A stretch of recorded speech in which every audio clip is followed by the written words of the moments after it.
Olá, meu nome é Luiz Felipe, sou advogado aqui da área civil do escritório Gabriel Quintanilha Advogados. Olá, meu nome é Wenderson Schwantes, sou advogado e sócio na área cívica do escritório Gabriel Quintanilha Advogados.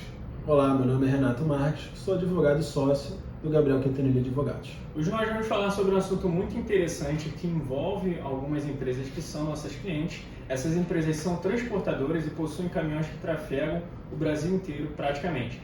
Elas sofrem fiscalização da ANTT, que é a Agência Nacional de Transporte Terrestre, e caso a ANTT entenda que houve a prática de alguma infração, ela pode aplicar uma multa, como por exemplo, evasão de pesagem.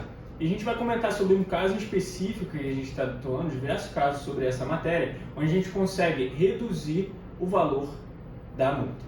Um aspecto interessante que tem que ser observado para a compreensão do caso também é justamente a natureza das infrações. Como já mencionado, as multas são de natureza administrativa.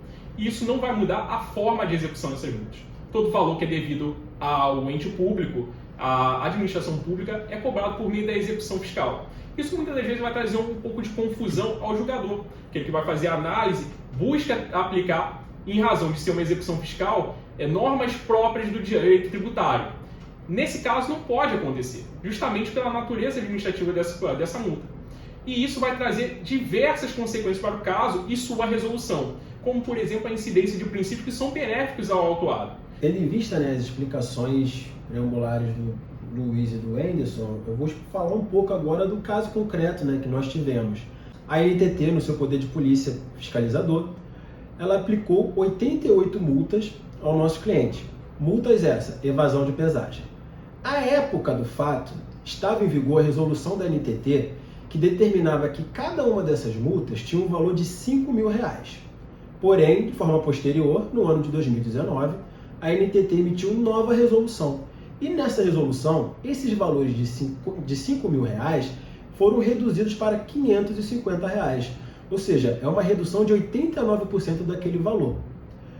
E no ano seguinte, ainda no ano de 2020, a ANTT, já tendo consciência de um novo valor, ajuizou uma execução fiscal cobrando ainda cada uma dessas multas no seu valor antigo, qual seja de R$5.000.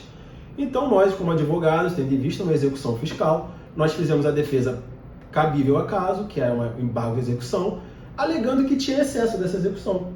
Nossos argumentos eram que a ANTT emitiu uma nova resolução no ano de 2019, como já falado, que reduziu cada um desses autos de infração em 89%, e que ela já era conhecedora desse novo patamar, porque a execução fiscal foi ajuizada de forma posterior a tal resolução, e que, como a multa é de natureza administrativa, deveria ser observado os princípios administrativos ao caso, que, conforme o Wenderson explicou, é o direito sancionador.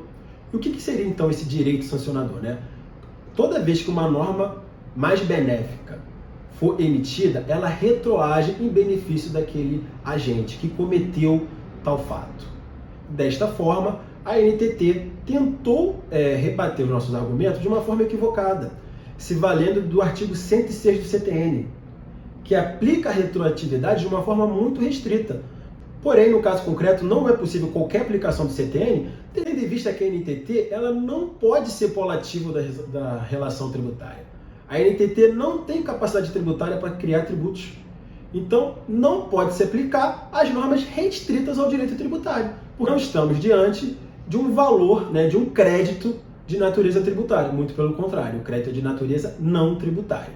Tendo em vista os argumentos de ambas as partes, o juízo decidiu que realmente, de fato, a multa aplicada pela ANTT tem natureza não tributária, tem uma natureza administrativa, e que, conforme já o entendimento jurisprudencial de todos os tribunais federais, do STJ e do STF, deve sim ser aplicada a retroatividade dos valores.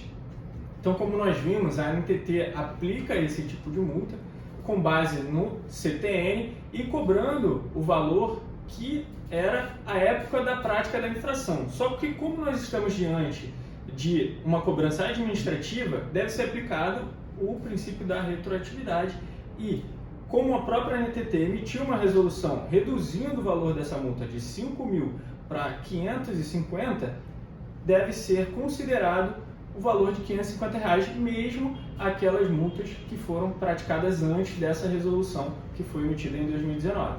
Se você porventura se encontra nessa situação, se você sofreu autos de infração enquanto trafegava, não deixe de procurar um especialista para analisar o seu caso.